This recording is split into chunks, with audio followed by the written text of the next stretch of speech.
Welcome and thank you for joining us for another conversation in JN Circle Catch Up. It's our discussion, our dialogue, our sharing on how together we can overcome the effects of COVID 19. I'm your host, Dahlia Harris. This week, we continue last week's conversation on financial security. Surviving the unknown, because at this time, nothing is more important than your security.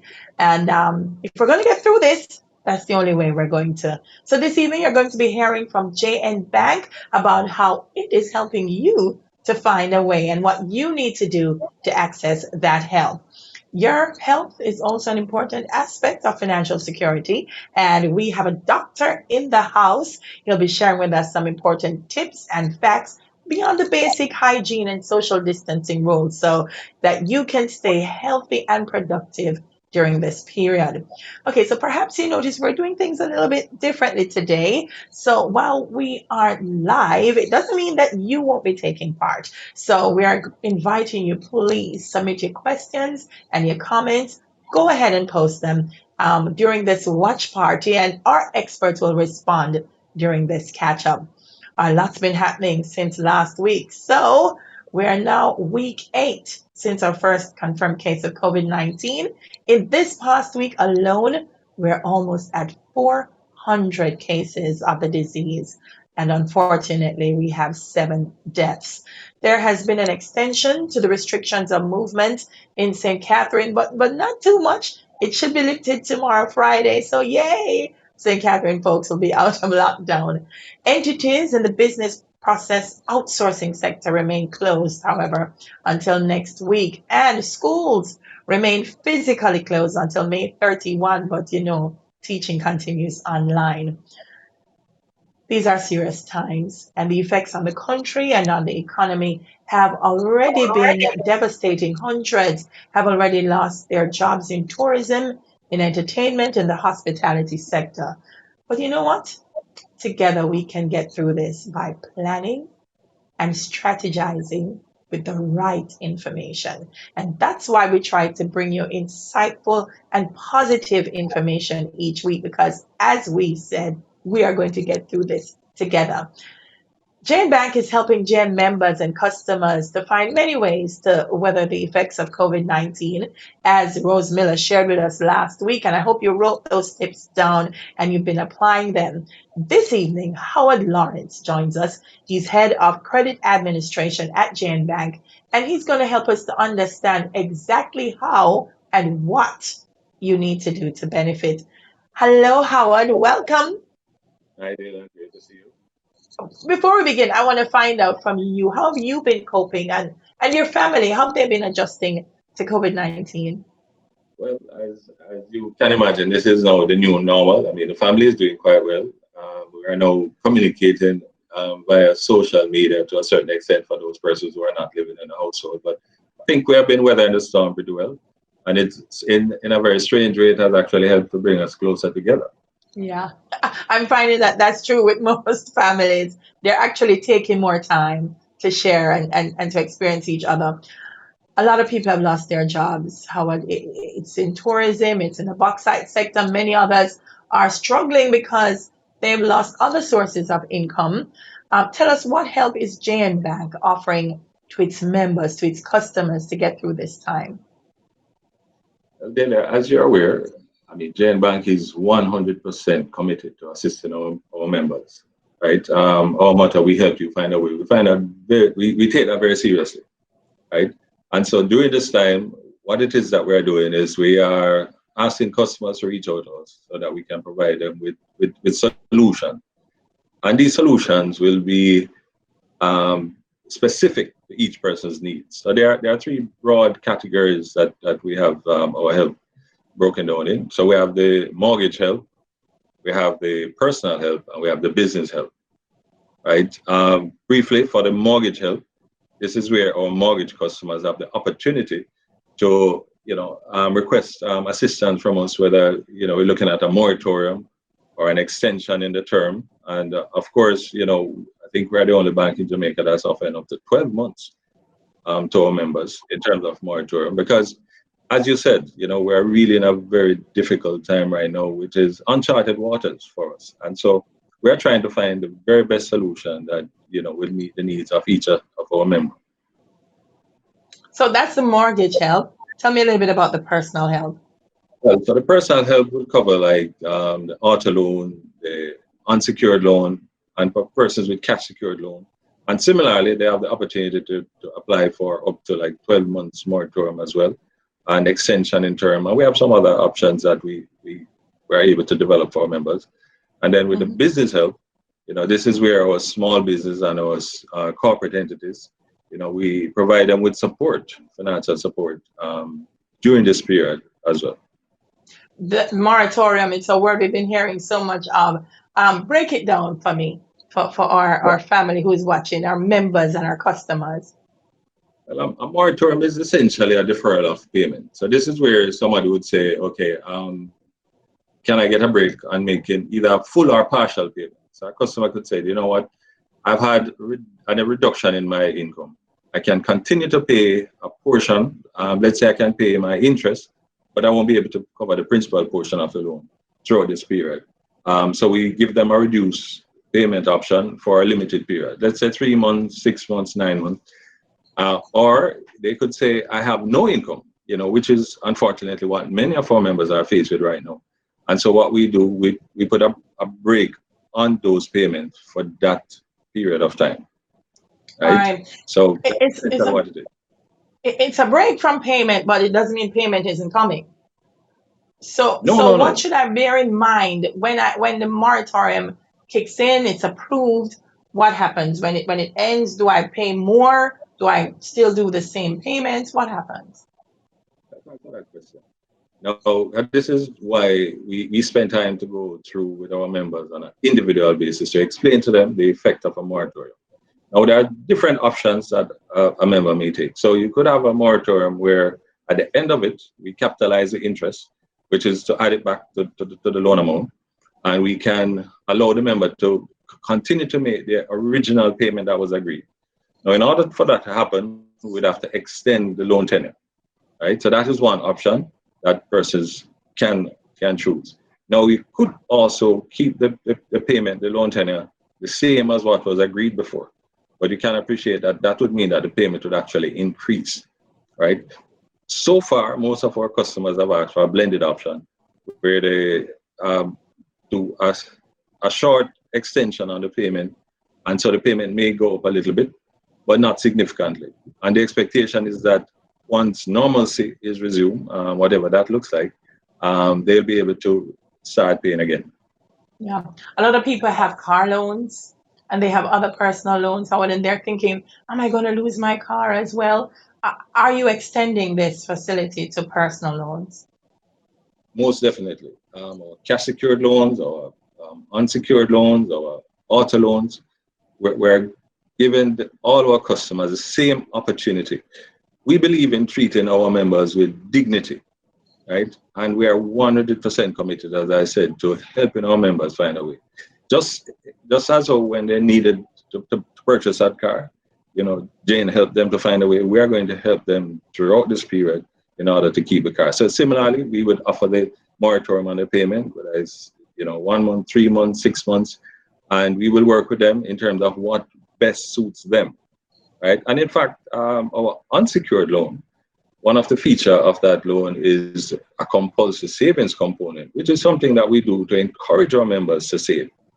Now, some members, have had the facility for a while and have accumulated a certain amount of savings. So what we have done in some instances is that we allow the persons then to pull on those funds to service the loan for a period of time. Because you can appreciate that with a moratorium, there's an increased cost at the end, right? And so some customers, when you explain to them exactly what it means, they said, well, I really would prefer not to extend my loan tenure.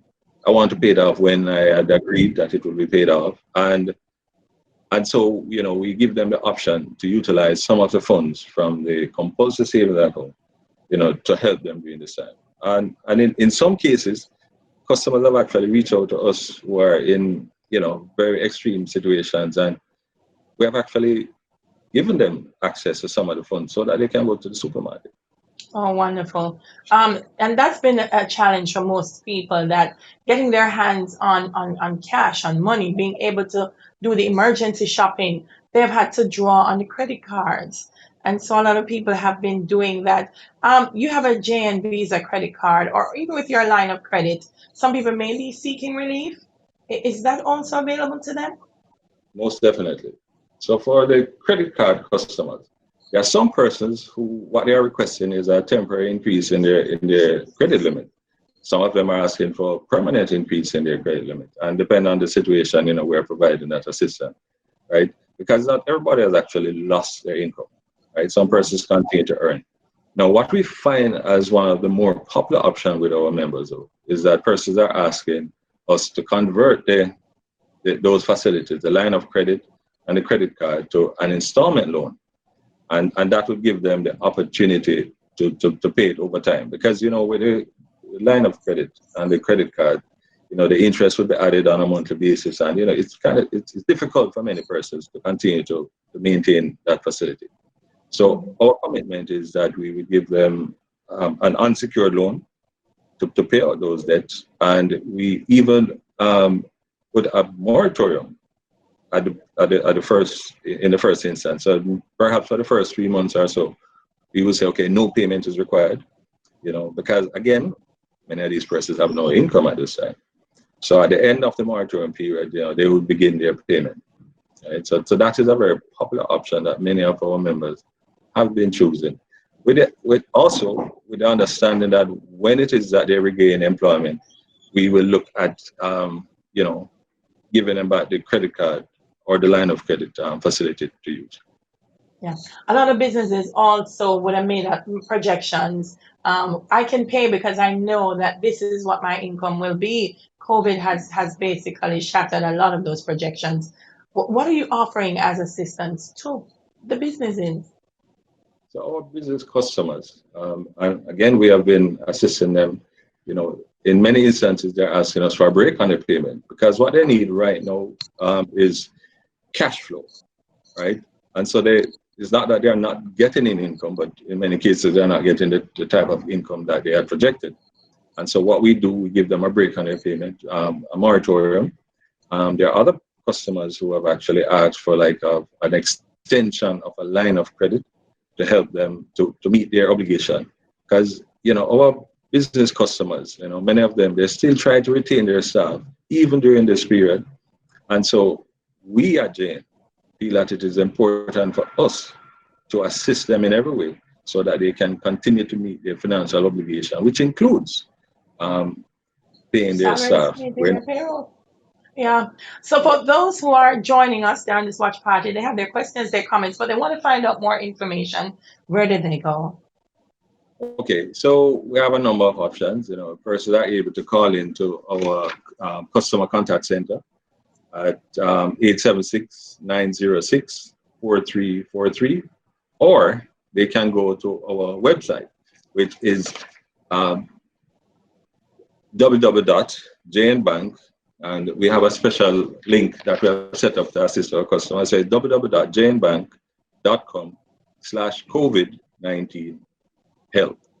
Right. So once the customers go there, they will actually see all of what Jane Bank is offering, and there is an application form that has been uploaded, so persons can use that to apply for assistance during this time. And there is a specific email address that has been set up, a mailbox, which is request@janegroup.com. So persons can send their requests directly to request@jngroup.com in the form of an email, right? And we have members inside who are actually monitoring that mailbox and will ensure that they get a timely response. Listen, we're encouraging everyone. If it's ask the questions. The answers are there. The help is there. And as Jan says, you're committed to helping them find a way. All right. Thank you so much. Yeah. Thank you so much for speaking with us this evening. I feel better and a little bit more confident that we definitely are going to overcome this together. All right. So we're going to be moving from this interview. Remember, we said health is very important because health and financial security goes hand in hand. You have to be healthy to live healthy and enjoy life. And so we're going to be speaking with a Dr. Bowen. Being sick can be very expensive, and therefore it's wise to do what you can to stay healthy at this time, particularly to overcome COVID 19's health and economic effects. Dr. Che Bowen is a medical doctor, but he's also CEO of MDlink. Now, MDlink is a telemedicine entity, and he's going to tell us much more about that. Hi, Dr. Bowen. How are you? Hi, Dahlia. Thanks for having me. I'm good. I'm good. How are you? I'm great. Thank you. We know the basics: keeping your hands clean, wearing a mask, maintaining physical distance. But what are some of the other things from a public health standpoint that we can do to protect ourselves and make ourselves healthier in this time?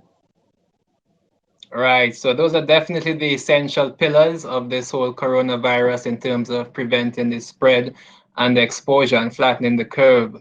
Some other things we can do from a public health standpoint, you want to look at things like your mental health. A lot of people are going through a lot of stress mentally, whether it be anxiety, depression, they lost their jobs, they don't know how this is going to turn out. So it's good to check on a friend.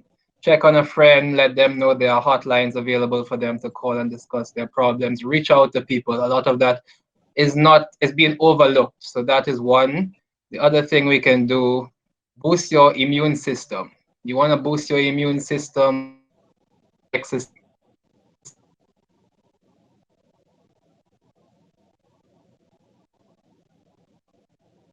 All right, so we we lost can Dr. look at is more or less along the lines. The other thing we can look at is along the lines of keeping things clean. So you want to clean the area you're around, the things that you touch frequently, like door handles, light switches, your car wheel, your phone, your keyboard, all those common things, whether it be in office or at home, you want to keep those clean. And again, from a public health standpoint, paramount. The government, the Ministry of Health has been doing a great job at getting the information out there, but you want to as well make sure your grandparents are educated, your friends that may be high risk, even your partner, your girlfriend, your boyfriend. You're putting a lot of trust in these people to not go out and put themselves at risk. So you want to make sure they are educated in themselves around the whole coronavirus and how to prevent it, how to flatten the curve. All right, you use the term at risk, and I'm glad you did because there are some people who are more vulnerable in this time than others. We know the age group vulnerabilities, but there are also persons with hypertension, diabetes, sickle cell, heart conditions, pregnant women are vulnerable at this time. What are some of the things that you can pass on to them? What's the advice? Okay, excellent question. Indeed, the high risk groups are the patients that are of most concern during this coronavirus. You have your chronic illnesses, your diabetics, your high blood pressure, your asthma, your lung conditions, cancer, and yes, pregnancy does play a role. With the chronic illnesses, and this time you want to ensure you have all your medications, ensure everything is controlled, ensure your blood pressure is controlled, your diabetes is controlled. And you also want to ensure that you stay at home, you avoid exposure. From a pregnancy standpoint, the current data or guidelines from the CDC shows that in fact pregnant women are not at increased risk of the coronavirus. They are on the same level in terms of contracting the coronavirus and the severity.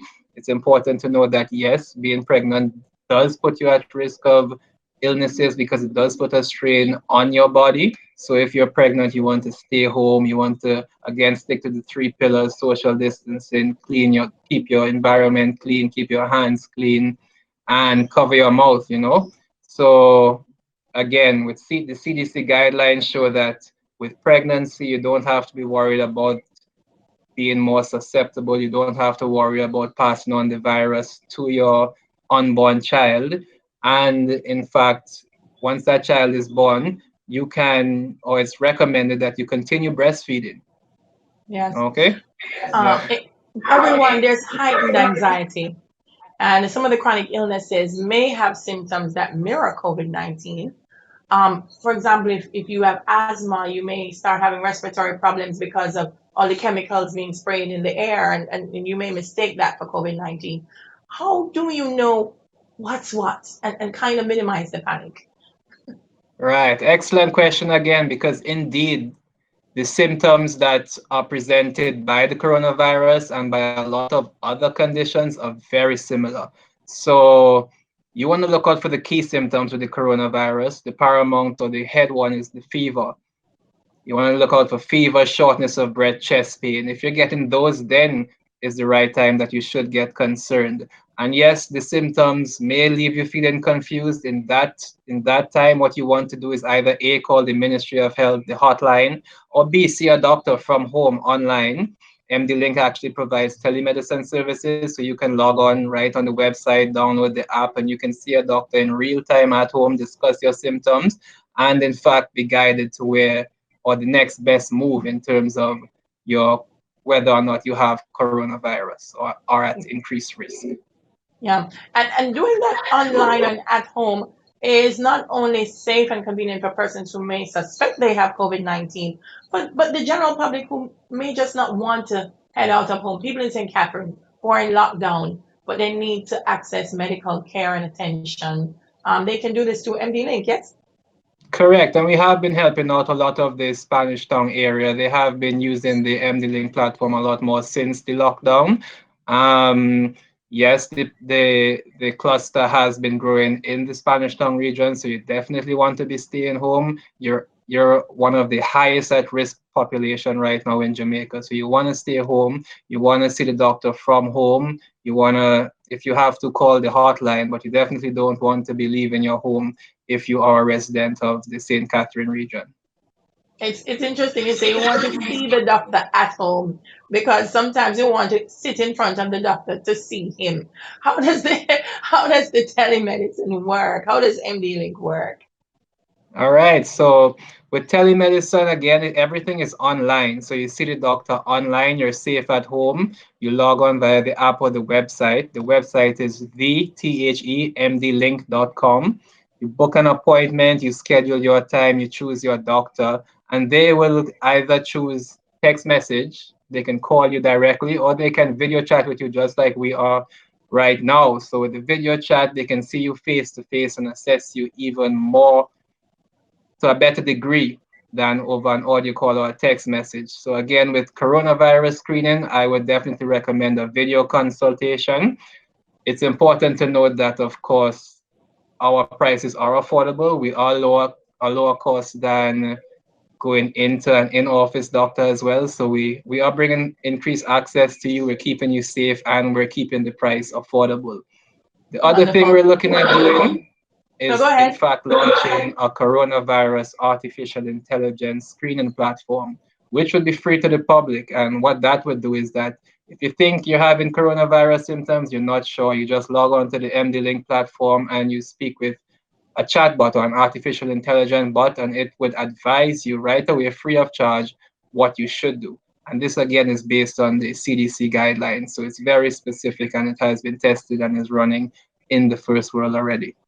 Yeah, and it gives a level of anonymity, which you're gonna find most people want to do because with Correct. all the stigma and discrimination happening, sometimes people feel, do I have it? But if I have it, do I want to say that I have it? Um, Correct, correct. how can we manage this as a public and also in as healthcare professionals, minimizing the stigma and discrimination associated with COVID-19?